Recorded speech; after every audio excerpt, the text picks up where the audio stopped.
నేను స్టూడెంట్‌గా ఉన్నప్పుడు కొన్ని ఇయర్స్ బ్యాక్ టాస్మానియాలో ఉంటుండే. అప్పుడు నాకు అతి కష్టం మీద వూల్వర్త్స్‌లో ట్రాలీ పుల్లింగ్ జాబ్ దొరికింది. ఒకడు ఇప్పించాడు నాకు ఆ జాబ్. అబ్బా! సాయిరామ్. జాబ్ అయితే దొరికింది. కానీ 6 నెలల వరకు నాకు పే ఇయ్యకుండా తిప్పించుకున్నాడు. అండ్ ఆప్షన్స్ తక్కువ. స్టూడెంట్ జాబులు దొరకడమే కష్టం అన్నప్పుడు దొరికింది కాబట్టి నేను ఎక్కువ రివోర్ట్ అవ్వలేకపోయినా. 1 మంత్, 2 మంత్స్, 3 మంత్స్ అయిపోయినా అయినా జాబ్ రాలేదు. లిటరల్లీ కొన్ని సార్లు ఆడెక్కడుంటాడో తెలుసుకొని ఆడి ఇంటి ముందు పోయి కూర్చుంటుండే పైసల కోసం. అయినా సరే ఇయ్యకపోతుండు. 6 నెలల తర్వాత ఊళ్ళోస్‌లో సీనియర్స్‌కి కంప్లెయింట్ ఇస్తే తిప్పించుకొని అప్పుడు ఇచ్చిండు పైసలాడు. ఇట్లాంటివి జరుగుతుంటాయి. స్టూడెంట్ కదా అని చెప్పి చాలా మంది అవసరం కోసం వాడుకోవాలని చూస్తుంటారు.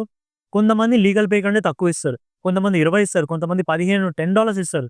ఇవన్నీ ఒక ఎత్తు అయితే పే ఇయ్యకుండా తిప్పించుకునేటోళ్ళందరూ ఒక సైడ్. ఎందుకు పుడతారో కూడా తెలియదండి మనుషులు కొంతమంది. వీళ్ళందరితో కొద్దిగా జాగ్రత్తగా ఉండాలి. అండ్ దెన్ నేను చేసిన తప్పేంటంటే మరీ పేషెంట్‌గా ఉన్నా. సో, అట్లా ఉండకండి.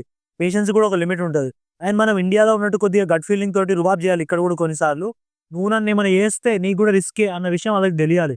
అట్లా తెలిసేటట్టు చేస్తేనే కొన్నిసార్లు మన అవసరం తీరుతది. మన పైసలు మనకొస్తాయి. అసలే స్టూడెంట్, ఆప్షన్‌లు తక్కువ. జాబ్ నుంచి వచ్చిన పైసలు సేవ్ చేసుకొని ఫీజులు కట్టుకోవాలనుకుంటాం. అట్లాంటిది మనల్ని అడ్వాంటేజ్ కోసం వాడుకుంటే చాలా కోపమొస్తది. సో, మరీ పేషెంట్‌గా ఉండి లాస్ట్ వరకు తెచ్చుకోకుండా, మన హార్డ్ వర్క్ మీదకి, మన జాబ్ పైసల మీదకొస్తే, మనం రివాల్ట్ అవ్వగలం అన్న విషయం అవతలోడికి తెలియాలి. అప్పుడే పనైతది.